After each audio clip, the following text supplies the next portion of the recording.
Lisa. This is my diet partner, Tracy. And for our PQI project, we decided to take on the small and narrowly focused problem of opioid use disorder and culture change in the emergency department. So for me, this was a really personal project. If we go back about 4 years ago, I was working in the emergency department in Vernon, and the pandemic hit. And like EDs everywhere, we were struggling, and I was personally really struggling. And it wasn't really with like an overwhelming volume of respiratory illness. What I found heartbreaking was when I'd be called to the trauma bay to resuscitate a 20-year-old who had an unintentional opioid overdose. And I was often unsuccessful. And I did this again and again and again.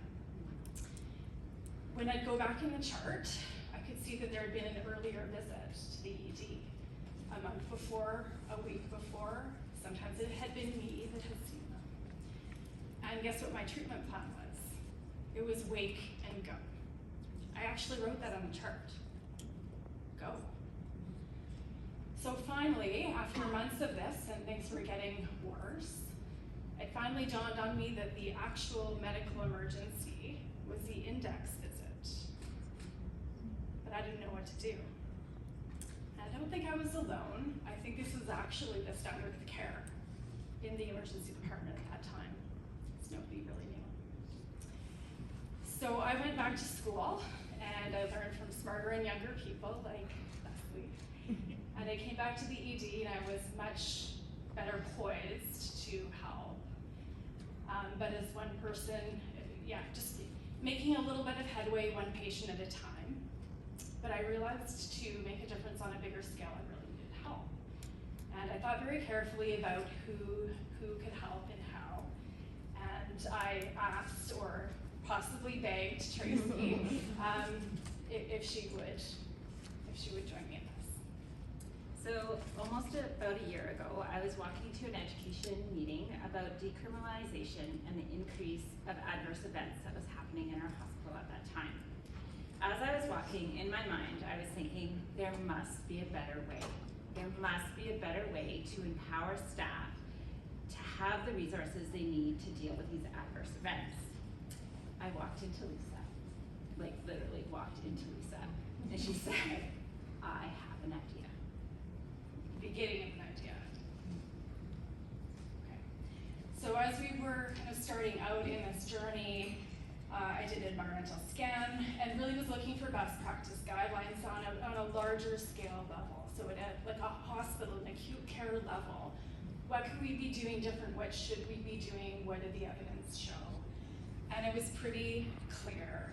This was from Gray literature, this was from primary literature, these were from our own ED network guidelines. Universal screening, that is step one. There's many steps, that is step one. It's not controversial, it's not political, it's not expensive, but we weren't doing it. And the reason why is, like my personal experience, there's this huge knowledge gap. Physicians, nurses in acute care are not trained to deliver high quality OUD treatment. So there was this quality chasm to be crossed. Our aim statement was to improve screening identification of OUD in patients who present to the BGH-ED by increasing emergency nursing assessment record ENAR completions by about 20% over 4 months. Our ENAR is our emergency nursing assessment record. It's a standardized assessment sheet that's completed on every single patient that comes into the emergency department. The screening tool that you see here is on page 3. Initially, when I began my chart audits, I found that this section was being completed about 12% of the time. I don't think that's completely unusual in a very, very busy emerge department to skip over pages. Sometimes happens. But we hypothesized what would happen if we increased use of the 3rd page. So you may not have recognized us, but these are our alter egos. So we have Din Djarin, he is the Mandalorian warrior, and we have Grogu, Baby Yoda.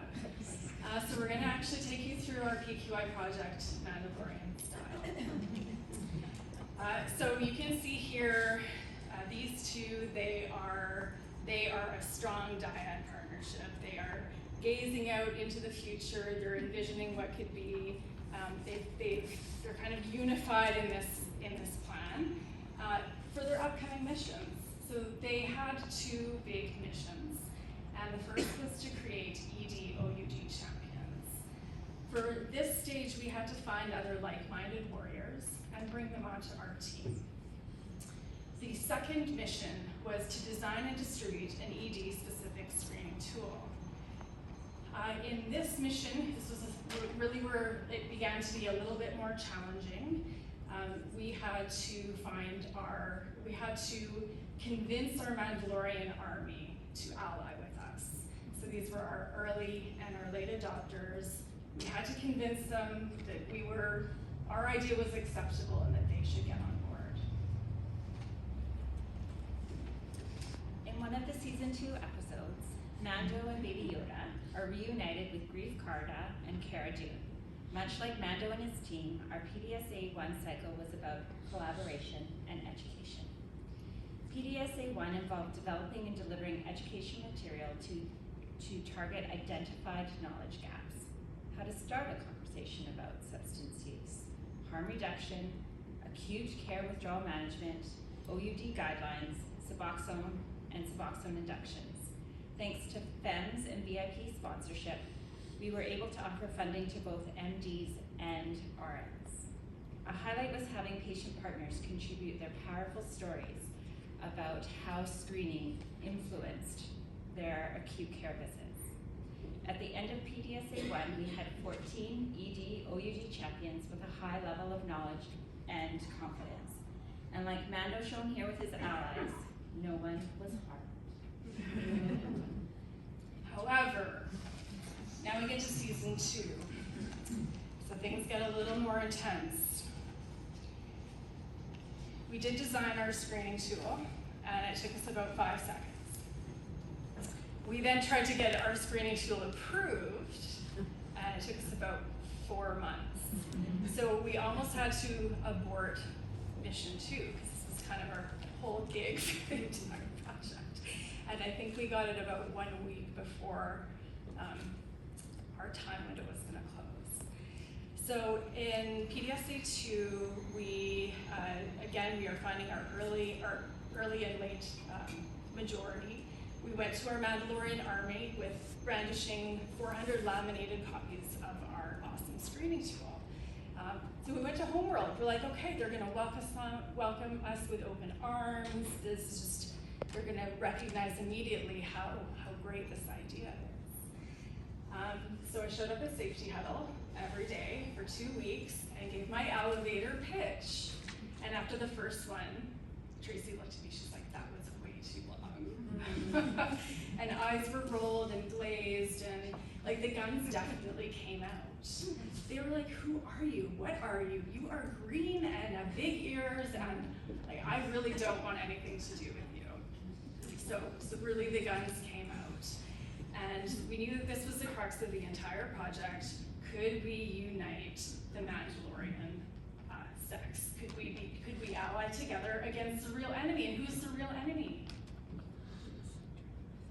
Come on, people, if you know how much the Mandalorian. Both men used to serve.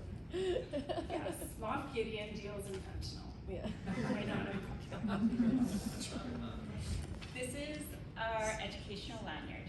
It's a quick reference guide that can be kept in an RN's pocket. It's this size exactly. Every emerge nurse, well, most emerge nurses, have a packet of these that they keep in their pocket at 2 o'clock in the morning when you're really tired and wondering about best practice. It comes out. And we have a little flip through to see best practice. So the first slide is a conversation guide about how to start the conversation on substance use, including an actionable pathway. The second side is a cheat sheet with 2 commonly encountered withdrawal symptoms, comparing and contrasting the 2. is our results screen. This slide speaks to the power of education. You can see our screening results went from about 12% to maintaining about a 50% average. This occurred with our multidisciplinary approach to education. This is our secondary outcome measure and started later on in the PDSA or in the PQI project. This is showing the improvement in identification over the course of our PDSA cycles. So patients were not only identified more frequently but earlier on in their visit, and we showed a clear trend towards referrals coming from the ED rather than the ward. This slide speaks to our PSLS data that was collected from January 2023 until April 2024. PSLS is the acronym for Patient Safety Learning System. Staff are encouraged to use this system for reporting any adverse events or near misses that occur in a hospital setting. We looked at the data related to overdose, physical and verbal aggression. You can see from the data in 2023 when decriminalization was first introduced in BC, there was a marked increase in adverse events. Contrast that to April 2024, you can see that with targeted education, trauma-informed care, and evidence-based addiction services, there's a marked decrease in events in our hospital. I learned a lot of lessons throughout this process, and I'm so grateful to have been part of it. I do feel like this has made me a more effective physician in my day-to-day clinical work. But in terms of the project, I think a big learning for me was that it's all about the team. It's those one-on-one conversations again and again, not one and done. Expressions of gratitude and sometimes bribes with donuts. That was also effective. Again, everything takes longer than you think. We almost weren't able to enact that second mission. Thirdly, culture change. So this is challenging. It takes lots of time. I think we were able to make a lot of headway actually in these 8 or 9 months. And I think that's because I chose a Mandalorian as my diet partner. And I thought I was a Mandalorian, but I turned green and funny looking, and they didn't recognize me anymore. So I needed Tracy. In terms of measured improvements, I think we did show those. I also think my gestalt is that things feel better in the ED. Nurses recognize me. I feel like our patients are treated with more respect. I feel like everyone's more willing to help, and they're willing to help because they know how, or they know who to call.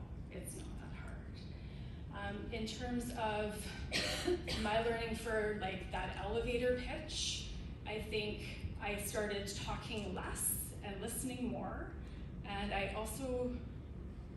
it was really effective to finally kind of get like the emerge nurses are so overwhelmed, there's so many demands on their time.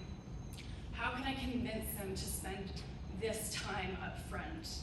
And it really was, I think, that this can be better. Like your shift can be better. Not only will you attach patients to treatment and help save lives, you might actually go home at the end of 12 hours and feel really good about what you've done. And you might not have been yelled at, and you might have not had to resuscitate somebody in the trauma bay as a result of an overdose because you didn't treat withdrawal properly.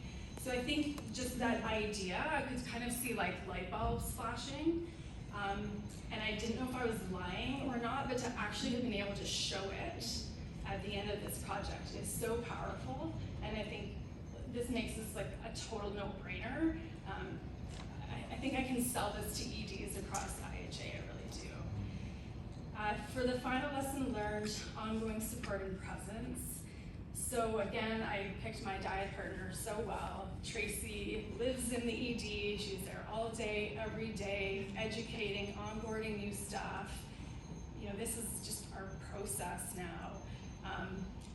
The policies changed in BC, we've recriminalized.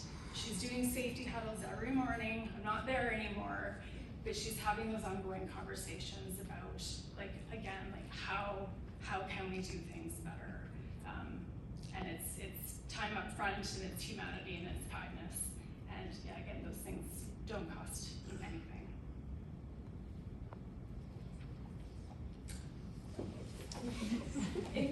conclusion. So this project demonstrated a clear improvement in all our outcome measures. Screening's up, identification's improved, and adverse events have decreased. Even though Tracy's been known to take her helmet off, and nobody knows what species I am, I feel like we've attained some measure of acceptance by the tribe. We have formed an alliance against the true enemy, Moff Gideon, who, like fentanyl, by season 3 has still proven impossible to vanquish. At PGH, this is now our standard process. We ask everyone about substance use because we have the knowledge and tools to help save lives. This is the way.